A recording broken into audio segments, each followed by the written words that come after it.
During last night's World in Action on the West Midlands Serious Crime Squad, we inadvertently broadcast a photograph of Detective Constable Peter Reynolds of the West Midlands Police Commercial Branch, instead of former Detective Sergeant Peter Reynolds, previously of the West Midlands Serious Crime Squad. We recognise that Detective Constable Peter Reynolds of the Commercial Branch has had no involvement with this Serious Crime Squad and apologise to him and his family for any distress or embarrassment caused.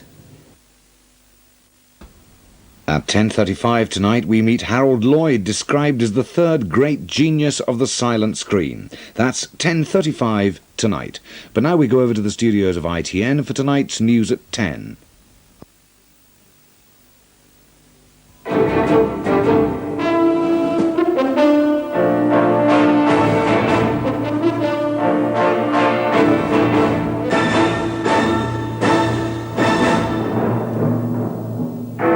The two Germanys agree we can be one Germany soon. Mr. Mandela calls for votes, reform, calm and order. Labour tells Mrs. Thatcher you should be in prison. The fishermen who say they suffer from the polluted sea. And the eye on the stump that's better than any batsman's. Good evening. The leaders of the two Germanys agreed today that their countries will soon be one. The West German Chancellor, Herr Helmut Kohl, said unity is finally possible. And the East German Prime Minister, Herr Hans Modrow, said unity is drawing nearer. They started work on uniting their currencies. The four wartime Allied powers, the United States, Soviet Union, Britain and France, are likely to meet the two Germanys to set the terms for unification. The European Commission wants all the community powers to meet. Hans Modrow, the East German leader in the West German capital Bonn today. It's the sheer speed with which the two Germanys are coming together which is driving so much else now. Today, for example, Herr Modrow talked to Chancellor Kohl about the possibility of the two countries joining their currencies and their economies together. They stopped short of actually deciding to do so, but Chancellor Kohl did say that a joint commission would start work on the idea. Such decisions like that and the constant stream of East Germans driven westward by their country's economic collapse, in effect the reunification which is already taking place, that's the motor behind the moves towards a summit. What's at stake is the reunification of the two halves of Germany that were separated by World War II. What's not at stake is a return to the pre-war Greater Germany. That included large areas of modern Poland and even a slice of the Soviet Union. Today, the reunification of Germany means taking West Germany's 62 million people, Europe's most prosperous country, skilled workers here earn £1,200 a month, and joining them on to their poor cousins. The 16 million East Germans will be outnumbered and outspent. Here a skilled worker earns £420 a month. At Downing Street tonight, where Mrs. Thatcher is giving a dinner for the Polish Prime Minister, she'll talk in a few moments about German unification almost as a foregone conclusion, but will add it is vital that it should uphold, not weaken, Europe's stability and security. So, Mrs. Thatcher will continue, it must be very carefully worked out in full consultation with Germany's allies and neighbours. But which allies and neighbours? Well, Berlin, surrounded by East Germany, half of it virtually part of West Germany, but all of it still run by the four victorious World War II allies, Britain, France, the United States and the Soviet Union, has provided the British and it seems the West Germans with the idea of a summit framework. And at a big international security conference in Canada today, where those same allied powers and East and West Germany have been meeting, the British Foreign Secretary has been pushing hard the idea of a six-nation summit. We are quite close to an agreement on procedure, an agreement on meetings of the two Germanys and the four powers to discuss those matters which fall naturally within the scope of such a meeting. This strikes me as an admirable and common sense procedure. If agreed, and we're waiting for the final agreement of Moscow, if agreed, it will provide what the British government has long pressed for, namely a framework for such discussions. All of that will be on the agenda when Mrs. Thatcher meets the West German Foreign Minister, Mr. Genscher, here in London tomorrow, as will the problems about bringing East and West Germany back together again. Will there be Western troops in East Germany now, as well as Eastern Bloc ones?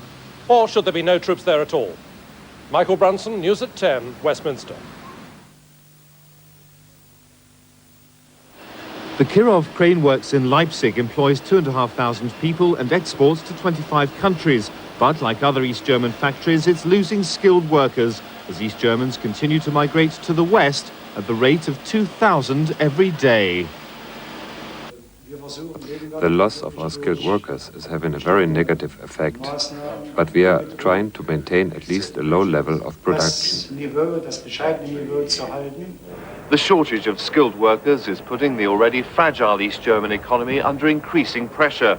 If the exodus to the West continues at its present rate, the economy could collapse.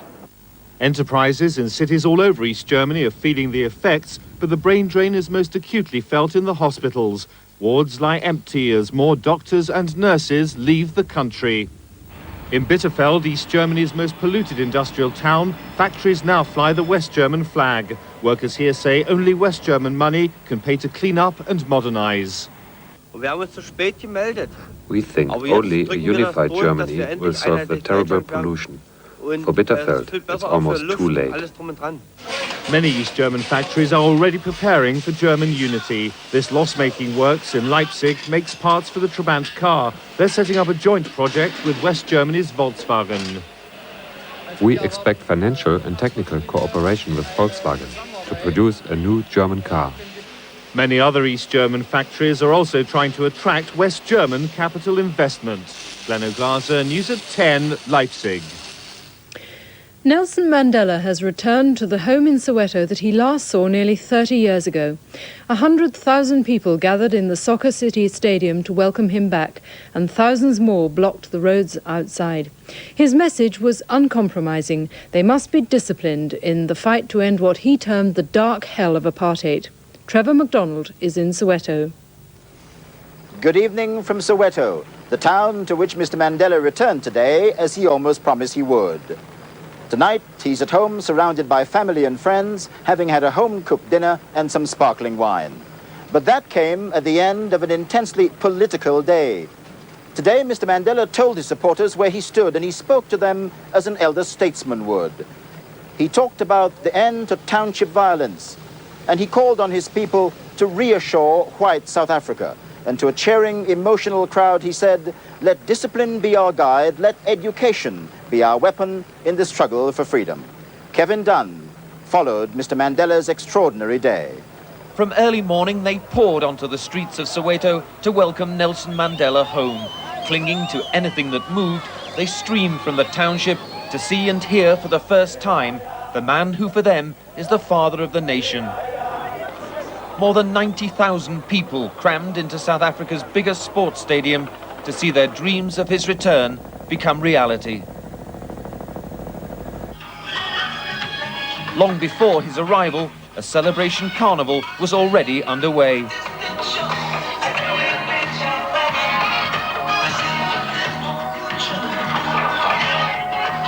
Once he appeared, the welcome was tumultuous.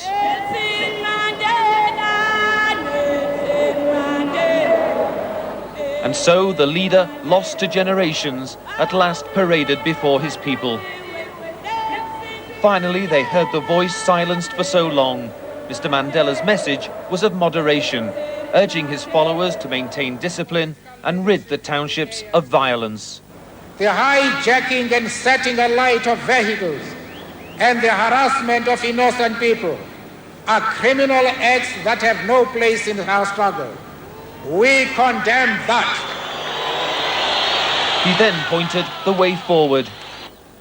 Go back to your schools, factories, mines and communities. We are going forward. The march towards freedom and justice is irreversible. I have spoken about freedom in my lifetime. Your struggle, your commitment, and your discipline has released me to stand before you today.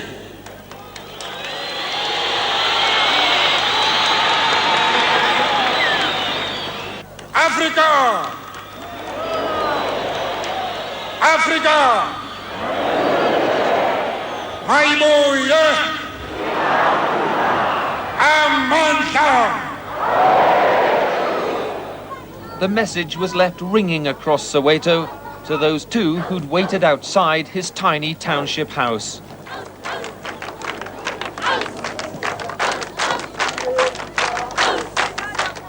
It was the end of a long road home. Once there, the emotion of a man grown old in prison came through. We have now reached 70 years.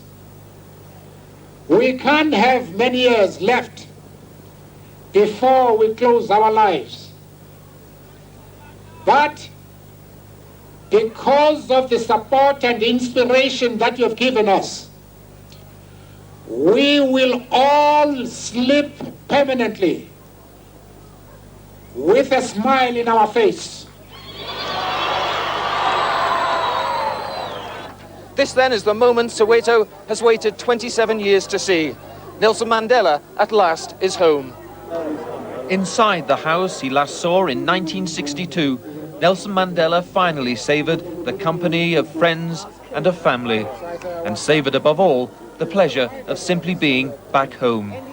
Kevin Dunn, News at 10, Soweto.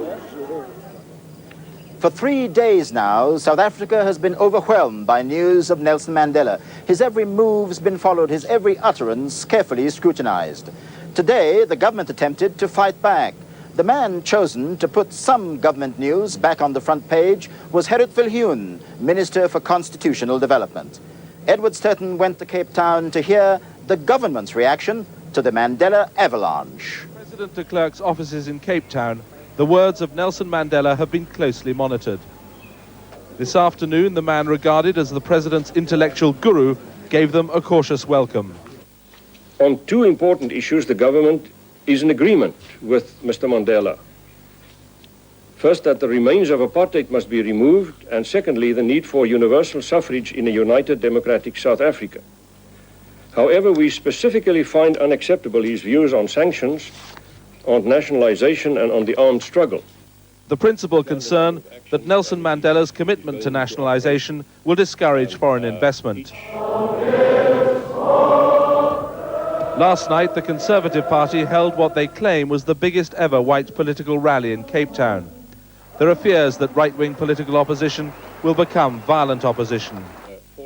Today, Dr. Viljoen warned that extremist groups could threaten the reform process. We are aware that this whole exercise is an exercise involving risk. But important political development virtually always involves risk. Despite the rapturous welcome given to Nelson Mandela, the government feels it has the ANC on the defensive at the moment because the newly unbanned organisation still hasn't recovered from the surprise of President de Klerk's actions. Edward Sturton, News at 10, Cape Town. If Mr. Mandela is marking out a negotiating posture, one of the more remarkable developments of the last few days is that the government appears to be allowing him a great deal of political elbow room. When Mr. Mandela speaks now of the armed struggle, no government minister rushes into strident condemnation of the ANC. But that new acceptance does not necessarily help the black nationalist movement, which has a great deal of problems. Mr. Mandela knows the movement is split. What he may not realize is the extent to which he's being held up as the man who can put it all right. He keeps referring to himself as the facilitator. What the black movement badly needs